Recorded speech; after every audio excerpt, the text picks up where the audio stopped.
Cheers. Thanks, Matt. Cheers. Hey guys, Matt here. We are back for another steak battle video. This is season 7, episode 6. We have Taylor Chocek, right? Yep. Nice. You got it. And Harry Chace, rookies to Steak Battle, first time on Steak Battle, and rookies to the Disc Golf Pro Tour this year. So what we have going on, guys, is we have 3 different steaks. So this will be Steak 1, Steak 2, and Steak 3. They are all 3 different steak seasonings. We'll try each one, and at the end we'll determine which one's our favorite, and then I'll tell you guys which seasoning is which. So without further ado, let's go ahead and dive into Steak 1 over here. I like these pieces at the end here. Those are my favorite. Sweet. I'll go with one of those, and then more of a square one from the middle.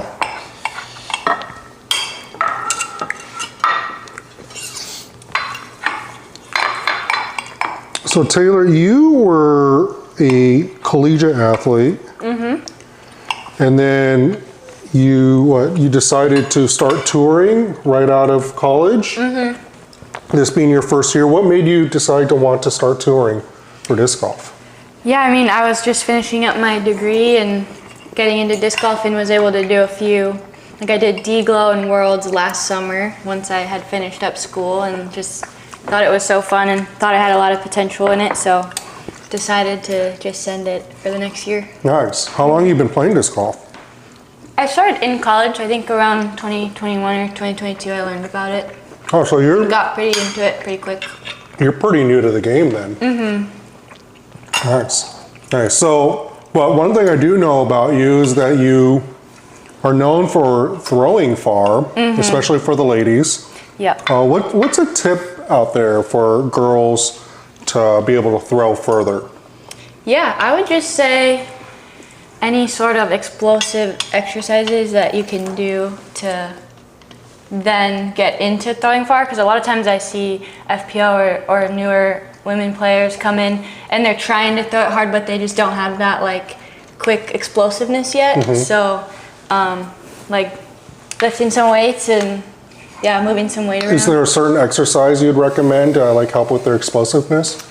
I would say like power cleans have probably gotten me like the most explosive, and you don't even have to go that heavy, just like work on moving the weight quick. And when I've taken newer women into trying power cleans, a lot of times it will be really hard for them at first because they haven't done something like it, but after just like a few times it's like, oh, okay, I understand now, like really pushing with the legs, feeling the power. So Nice, yeah, definitely. Yeah, I think like weightlifting is definitely something, in my opinion, that is still kind of missing from disc golf. Every other sport, like even in ball golf, you know, they incorporate weightlifting of some sort, and it's still something, in my opinion, that like we could really still use in this sport, but we just really haven't kind of figured out how to incorporate it.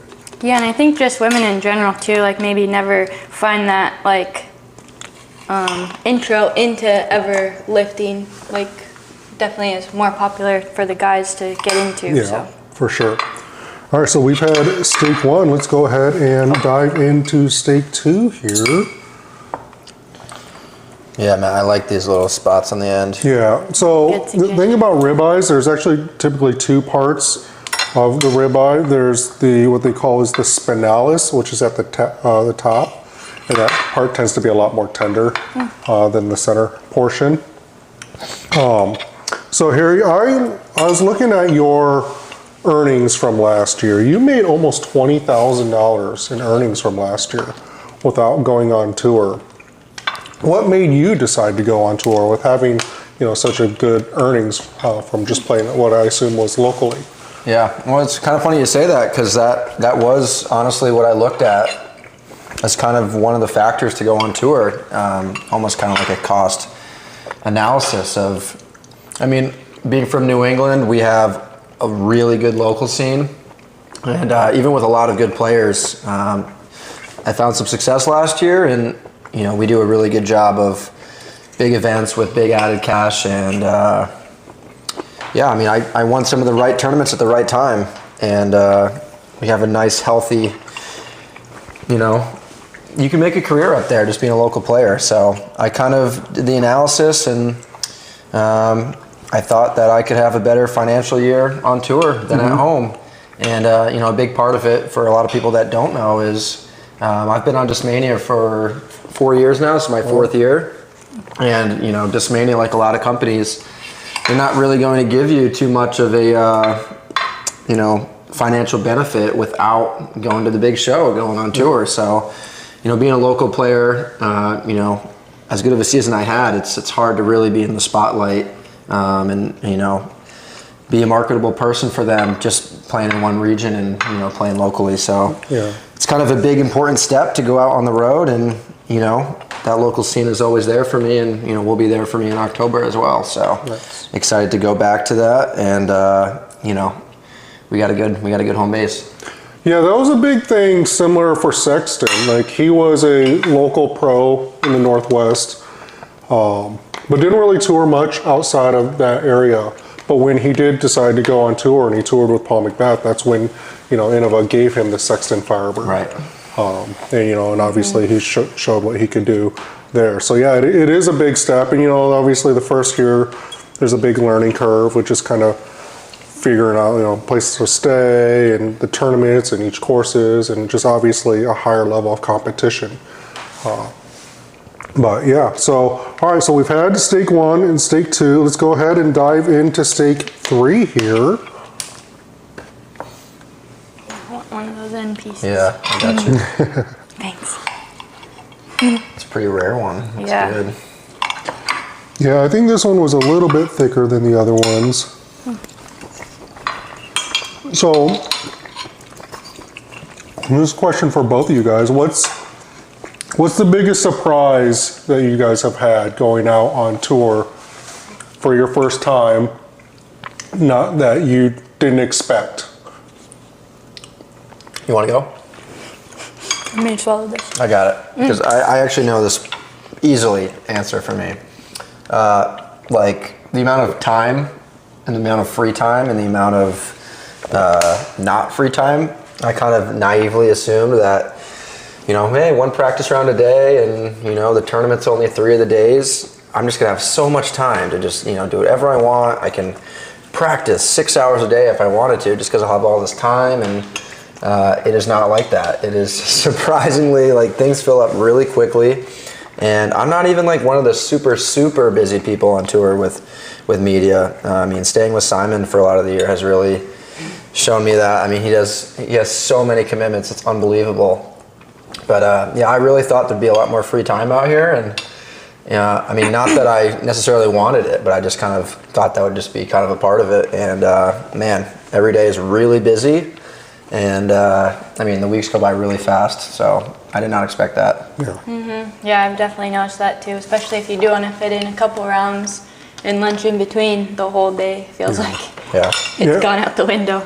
Yeah, it seems like it's hard to find also just time to do like just fun things. You know, between traveling and practice rounds, and like you said, some media obligations, and then just being tired, and then you know you don't want to go do anything. You know, you just kind of want to come home and chill or whatever. Yeah. And adding in like little chores that seem to end up taking a lot longer, like going to the laundromat or going to the gym to shower or something, rather than just having it at home. What are some tips you guys would give to somebody who's thinking about going out on tour for the first time? Yeah, well, I mean, I had really good success with my path, so kind of the one you had mentioned, you know, playing local tournaments for a whole year.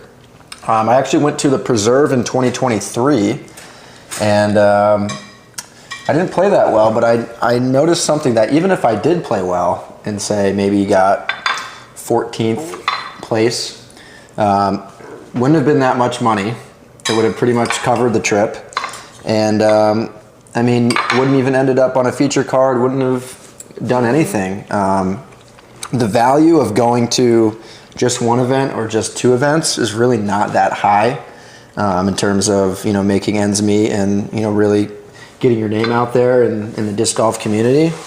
So, I mean, I would personally recommend, you know, if you're going to tour and do the whole thing. And if you're not ready for that yet, which a lot of people aren't, I mean, our A tiers, not just in New England, but around the country, have really risen up and added cash and prestige. And, you know, we even see players that were on tour now starting to go back to that because there is a lot of money to be made there, and, you know, a lot of practice and, you know, reps and, you know, playing for the win that is important for the, you know, the evolution of the player. So I would recommend, you know, if you are thinking about, you know, what tournaments to go to, and, you know, you're a lower 1,000 level rated player for MPO or not quite there yet, you know, unless there's an event in your backyard, I would say play the A tiers, play all the big ones in your area.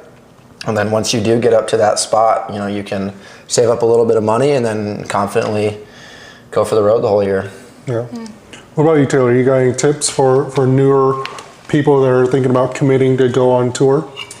Well, after Harry's suggestion, I don't know, because I did a couple events last year, and so I think Worlds was maybe my first one. And like round one, I shot plus 21. I had 19 OBs and 2 hazards, and just got like absolutely demolished.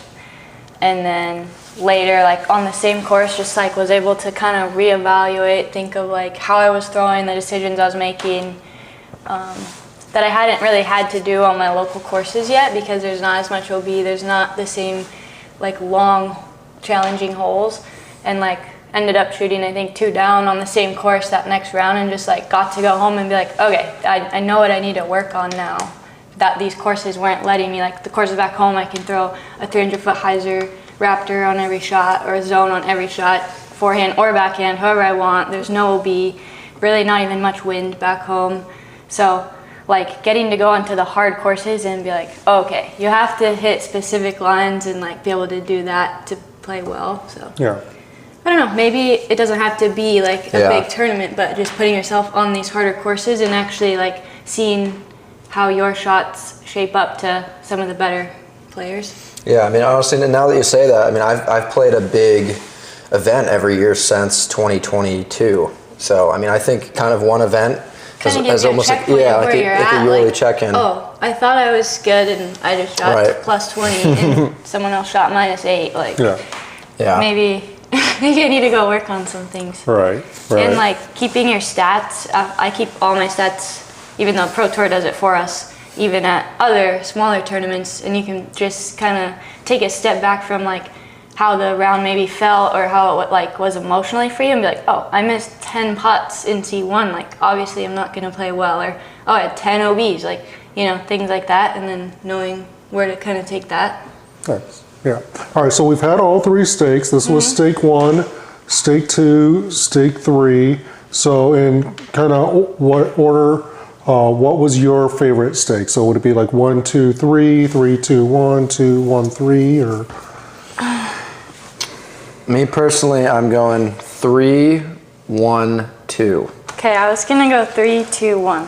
3, 1, 2 for Harry, and 3, 2, 1 for Taylor. All right, so stake 1 was this seasoning that somebody gave me, and I don't quite remember who gave it to me, is this Chef's Ivo signature steak seasoning and rub. Yeah, I did like that one a lot.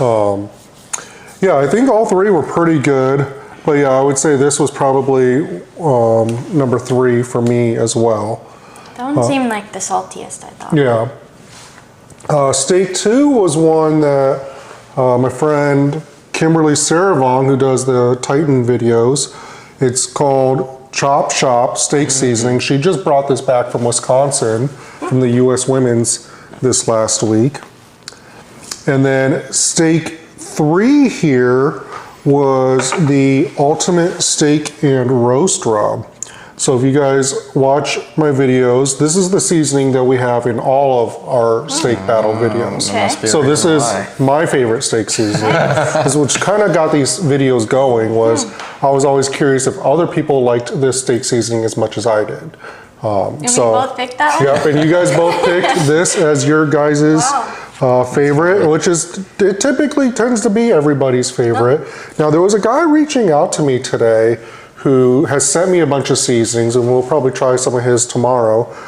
He thinks he can reverse engineer this seasoning and then help me create my own seasoning that will be very similar to this. So, And then you can start using that yes, as your one. exactly. So I'm interested to maybe try that. Maybe I'll visit that after I get back from Europe. But yeah. Put your face on there. Yeah, that'd be cool. Right.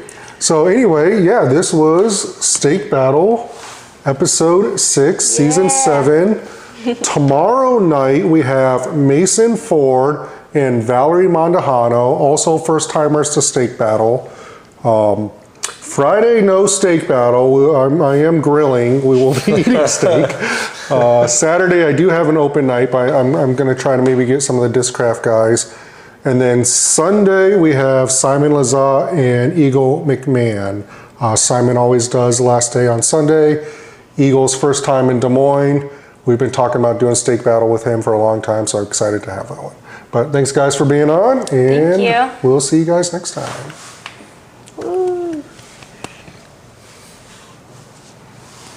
Takes a sec to